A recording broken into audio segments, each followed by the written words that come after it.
네, 여러분 안녕하세요. 반갑습니다. 주식 사고 팔고 놀자 팁입니다.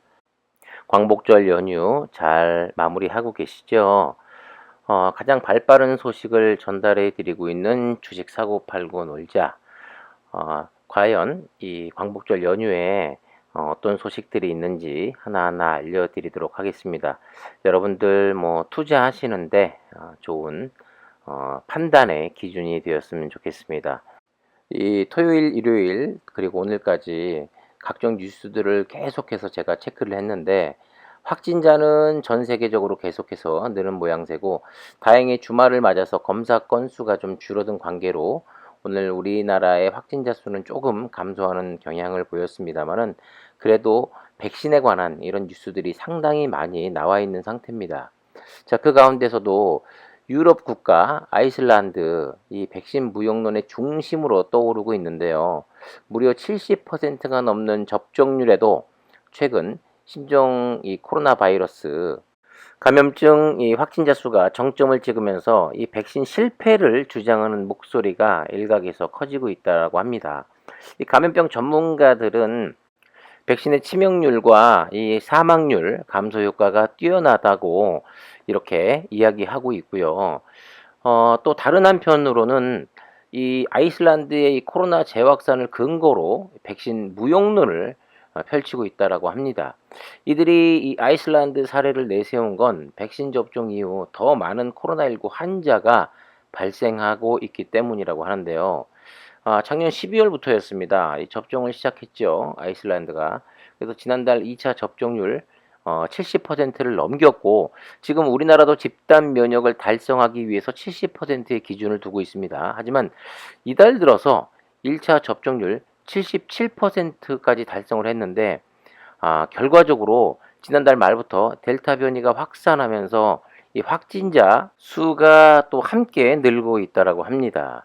이 7월 초에 한 10명 정도 밖에 안 됐던 이 신규 확진자 수가 이달 그 11일 무려 170명을 기록하면서 이 정점에 올랐고요. 그리고 백신이 출시되기도 전인 작년 3월하고 10월 유행 당시에도 하루 확진자 수가 100명 정도였던 것을 고려하면 지금 꽤 심각한 수준이 됐다고 이야기하고 있습니다. 자, 이런 데이터를 근거로 이 백신 접종 반대론자들이 아이슬란드 사례를 내세우면서 이 백신 무용론에 힘을 싣고 있는데 백신이 아이슬란드에서 감염 폭발을 결국 초래했다. 이런 취지의 인터뷰를 내보내고 있고요. 이어서 뭐 SNS 상에서도 아이슬란드를 보면 감염을 결코 막지 못하고 있다. 이 부작용 위험이 있는 백신을 결코 맞아서는 안 된다. 이런 내용이 점차 확산되고 있다라고 합니다. 하지만 이 전문가들 사이에서 이 아이슬란드 사례가 오히려 백신을 반드시 접종해야 하는 근거가 되고 있다고 또 이런 주장을 하고 있어요. 그러니까 사실 뭐 어느 쪽에 이 기준을 삼아야 할지 뭐 결국 판단은 각자 여러분들이 하셔야겠습니다만 이들이 말하는 내용을 좀 들어보면요. 확진자 수가 아닌 치명률과 사망률이라고 이야기하고 있는데 현재 아이슬란드 내 이 확진자 1,300여 명 중 입원 환자의 비율이 2%에 불과하다고 합니다. 거기다가 지난 5월 말 이후로는 코로나19로 목숨을 잃은 사람도 없고 또 이 백신 접종을 통해 가지고 중증 악화해서 사망으로 이어지는 고리를 결국 끊어냈다는 이런 주장을 펼치고 있는데 하지만 아이슬란드는 이렇다고 쳐도 우리나라를 비롯해서 전 세계 그때 한때는 사실 뭐 중증과 이 사망률이 굉장히 뭐 적다 이런 뉴스가 굉장히 많이 나오고 있습니다만은 요즘 들어서 뭐 병상 부족이라든가 이런 이야기가 또 많이 나오고 있죠. 그러면서 결과적으로 확진자가 늘면 중증으로 가는 사람들과 사망률은 점점 높아져 갈 수밖에 없다라는 겁니다. 그런 가운데 얼마 전에 그 람다 변이에 관한 소식도 제가 전해드렸습니다만은 오늘 그 저녁 뉴스를 보면 이 람다 변이가 페루에서 시작이 돼가지고 지금은 어느새 이 확산세는 이 델타 변이보다는 조금 못하지만 벌써 어느새 40여 개국까지 퍼져 있고요. 이 람다 변이에 감염이 된 사람들이 무려 4,800여 명가량 이 확진자가 나타나고 있다라고 이야기하고 있고 또 무엇보다도 이 람다 변이의 추후 얼만큼 퍼져 나가는지에 대한 이 정보에 귀를 기울여야 될 이유는 치명률이 델타 변이에 비해서 훨씬 더 높다라고 합니다. 지금 일본에서도 나왔고, 그리고 오늘 보니까 필리핀에서도 35세 여성이 람다 변이에 감염됐다는 것을 확인했다라는 그런 뉴스가 방금 전에 또 나왔습니다.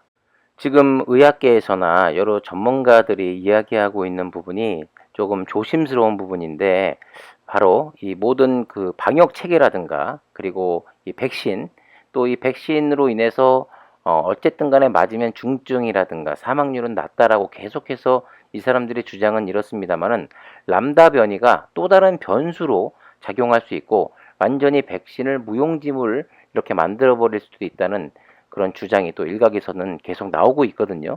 그러니까 추후에 이 람다 변이가 어떻게 또 얼만큼 퍼져 나가는지, 또 이 중증으로 가는 확률과 또 이 사망률인 데이터에 관해서는 우리가 꾸준히 매일매일 체크를 또 해 나가야 될 부분이라고 생각이 되고요. 그리고 우리나라도 수도권의 경우 사회적 거리두기 4단계를 적용하고 36일이 됐지만 휴가 등의 그 영향으로 일평균 확진자 수가 일주일 사이 936.6명에서 1077.1명으로 증가를 하고 있습니다.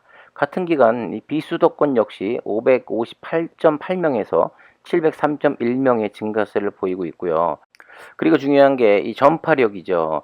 전파력을 의미하는 그 감염 재생산 지수 8월 첫째 주 0.99까지 감소를 했습니다만 8월 둘째 주에 1.10으로 다시 증가하고 있습니다. 그리고 수도권은 1.07, 비수도권은 1.16. 자, 또 지금 전문가들 사이에서는 우리나라 같은 경우 이제 휴가철이 끝나가고 앞으로 2주 뒤에는 무려 확진자 수가 2,600명대까지 충분히 확진자가 만들어질 수 있다. 이런 우려를 표명하고 있습니다. 자, 그런 가운데 지난주에 우리 국내 시장을 비롯해서 아시아 시장, 미국 시장, 상대적으로 미국 시장은 그나마 좀 나았습니다만은 반도체 D램 가격 이 하락에 따른 하향 리포트들 때문에 국내 증시 같은 경우는 상당히 지금 분위기가 안 좋죠.